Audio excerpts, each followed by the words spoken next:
Olá pessoal, então continuando, o nosso trabalho na frente B módulo 4, agora vamos trabalhar com o assunto polígonos. Começando aqui com a questão dos polígonos regulares, os principais então, nós temos o triângulo equilátero, o quadrilátero regular que é o quadrado e o hexágono regular. Por que eles são regulares? Porque eles têm todos os lados congruentes e os ângulos internos também congruentes. Lembrando também que o triângulo, nós temos uma soma de ângulos internos de 180 graus, aumentamos um lado na figura, para o quadrado no caso, aumentamos mais 180, então vamos para 360 graus de ângulo interno, depois aumentamos então dois lados do quadrado para o hexágono, e portanto ali nós vamos para 720 graus de soma dos ângulos internos. Aqui nós temos então a fórmula que representa o número de diagonais, é dado em cima do número de lados, então é o n multiplicado pelo n menos 3 dividido por 2. Algumas questões eles podem ter dado o n e pedir o número de diagonais, algumas questões eles podem ter dado o número de diagonais e pedir o nome, a nomenclatura da figura ou a quantidade de lados dessa figura. Já aqui a soma dos ângulos internos e externos, também relacionado com o n, que é o número de lados. Então, a soma dos ângulos internos de qualquer polígono convexo é n menos 2 vezes 180. Já a soma dos ângulos externos independe do tipo de figura. Independe se é um triângulo, se é um quadrilátero, ou seja lá o que for, é sempre 360 graus. Então aqui já temos uma questão para a gente poder brincar um pouco. Então nós temos aqui um polígono que tem n lados, mas ele tem 54 diagonais. Ele está pedindo apenas o n, não está pedindo a nomenclatura, apenas o n. Então diagonal, número de diagonais, n menos 3 dividido por 2. Então colocamos no lugar do d o 54, desenvolvendo nós vamos cair numa equação do segundo grau. N quadrado menos 3n menos 108. Aplicando o Bhaskara, teremos 12, uma das raízes, e menos 9 a outra. Claro que menos 9 está descartado e ficamos, portanto, com n igual a 12. Se questionasse a questão da nomenclatura, seria então um dodecágono. Aqui ele comenta que tem 3 polígonos, em que a soma dos ângulos internos é 2160 e o número de lados de cada polígono, n menos 2, o n e o n mais 2. Pergunta ele qual é o nome, nomenclatura, então nome do polígono que tem o menor número de lados. Então aqui a gente trabalha com soma dos ângulos internos, n menos 2, vezes 180. Então, como nós temos 3 figuras, vamos chamar então de S1, S2 e S3, e a soma então 2160. Colocamos na fórmula, N1 menos 2 vezes 180, N2 menos 2 vezes 180, N3 menos 2 vezes 180. Esse somatório todo, 2160. Trocando então o N1 por N menos 2, o N2 por N e o N3 por N mais 2, e aí nós podemos fazer uma jogada para facilitar o cálculo, dividir toda a expressão por 180. Então, quando nós dividimos toda a expressão por 180, sobra na primeira parcela N menos 4, na segunda N menos 2 e na terceira N. Isso tudo é igual agora a 12. Isolando o N, chegaremos então em n igual a 6. O que nós temos aí é que lembrar que é o menor número de lados. Então, 6 menos o 2 é um quadrilátero, 6 é um hexágono e 6 mais 2 é 8, é um octógono. Portanto, a figura vai ser um quadrilátero. Então, nessa questão nós temos ali duas figuras, nós temos então um heptágono e um octógono. E ele pede a soma do ângulo alfa, beta e teta, a soma deles. Bom, primeira coisa interessante que a gente pode fazer é nomear os ângulos, né? Então aqui nós temos que achar o ângulo A, o ângulo B, o ângulo C, e nós temos aquele ângulo de 90. Notem que esta figura com A, B, C, 90, teta, beta, alfa e o 140 é um octógono, né? Então a gente tem que saber dividir esses dois. Então vamos começar a trabalhar com o heptágono, em que os ângulos do heptágono são 120, acompanhe, 135, 125, 109, C, B e A. Vocês notaram? Eu contei 7 ângulos. Então, se nós aplicarmos a fórmula da soma dos ângulos internos de um heptágono, nós sabemos então que a soma dos ângulos internos do heptágono é 900. Até aí tudo tranquilo, né? Agora vamos somar todos esses ângulos que eu citei. 120, 135, 125, 109. Tu viu que eu estou acompanhando a figura? O A, o B e o C. Somando todos esses 7 ângulos, tem que dar 900 graus. Ah, mas nós não sabemos nem o A, nem o B, nem o C. Então, isolamos e vamos então ter a seguinte relação. A soma do A com o B com o C é 411. Agora vamos para a segunda etapa. A segunda etapa da questão é em cima exatamente da figura do octógono. Então, começamos descobrindo qual é a soma dos ângulos internos de um octógono. 1080 graus. O que nós vamos fazer agora? Somar os 8 ângulos do octógono. Então, não percam, somar os 8 ângulos. Vamos lá? 90, 140, o alfa, o beta, o teta, o A, o B e o C. Vocês viram? Então, eu somei 8 ângulos. Esta soma toda tem que dar 1080. Agora, tu viu que ficaram muitas letrinhas, alfa, beta, teta, A, B, C. Só que A mais B mais C, nós podemos e devemos trocar por 411.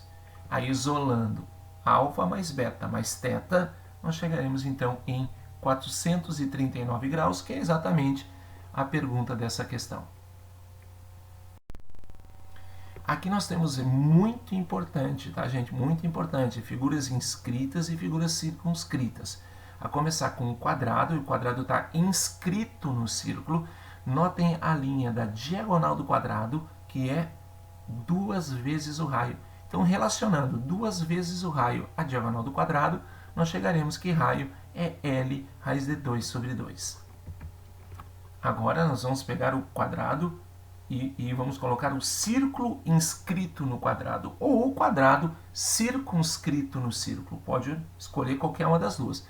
Aí vocês traçam uma linha identificada ali pelo diâmetro do círculo, mas ao mesmo tempo ele é o lado do quadrado.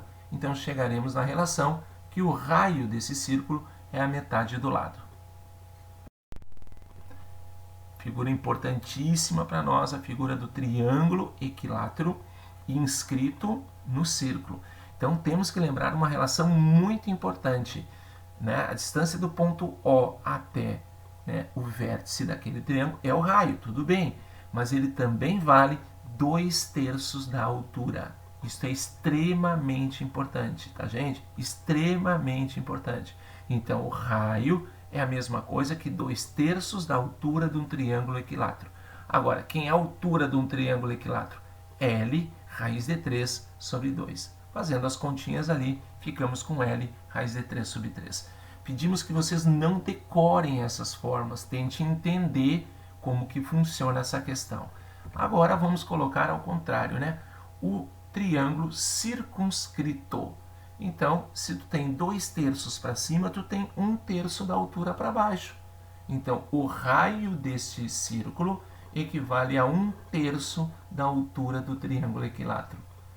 Ajustando ali a continha, o raio vai ser L raiz de 3 sobre 6. Bom, agora a gente trabalha com a figura do hexágono inscrito no círculo. Notem o que vai aparecer agora ali. Olha ali. Viu o que apareceu? Apareceu exatamente um segmento que nada mais é que o lado do triângulo equilátero, mas ao mesmo tempo ele é o raio. Então, neste caso, o lado é igual ao raio.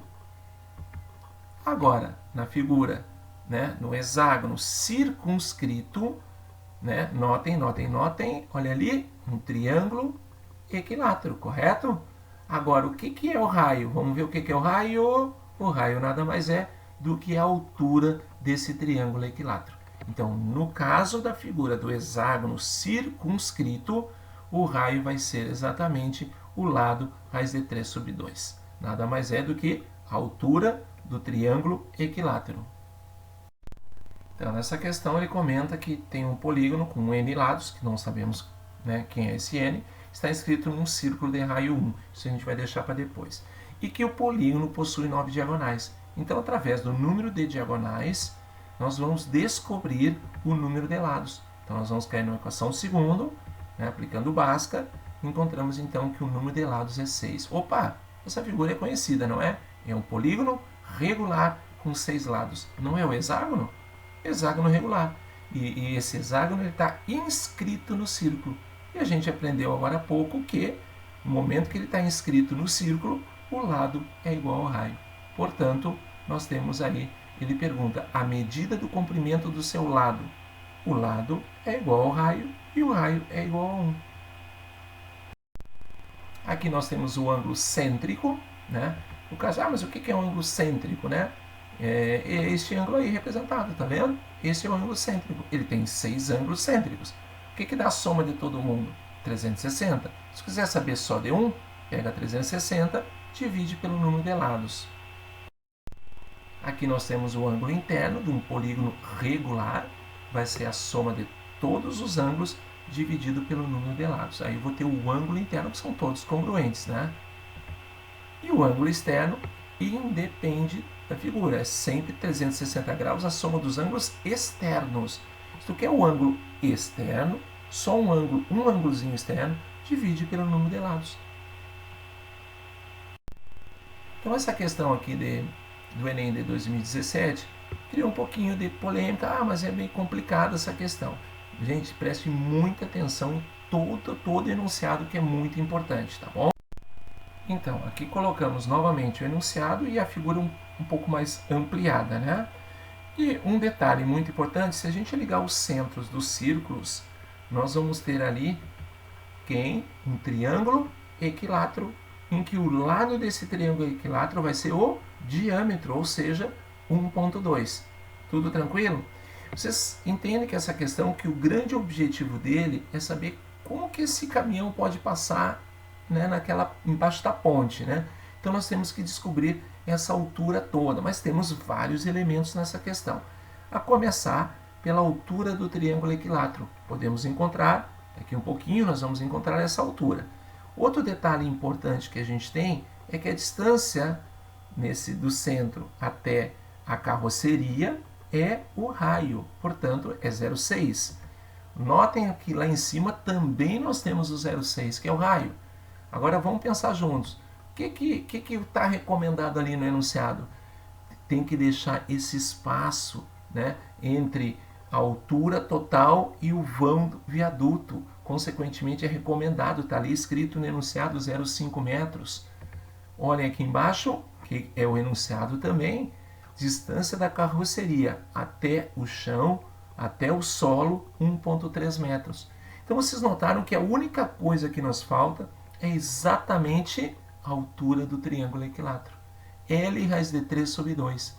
Como ele deu o raiz de 3 valendo 1,7, o L nada mais é do que o diâmetro desses, né? É o diâmetro do círculo, né? Mas estou ligando um centro ao outro, então tu vai ter no final 1,02. Todos os outros elementos são conhecidos, gente. 0,5 lá em cima, 0,6 de raio, 1,02 de altura de triângulo equilátero, 0,6 de raio de novo e 1,3, né, da carroceria até o solo. Somando tudo, temos que ter então 4,02 metros. Certo, pessoal? Então, aconselho vocês a trabalharem um pouquinho esses exercícios. Não é um assunto, não é um módulo assim extremamente difícil, né? Muito pelo contrário, é muito desenho e muita compreensão do enunciado. Beleza? Até o próximo vídeo, então.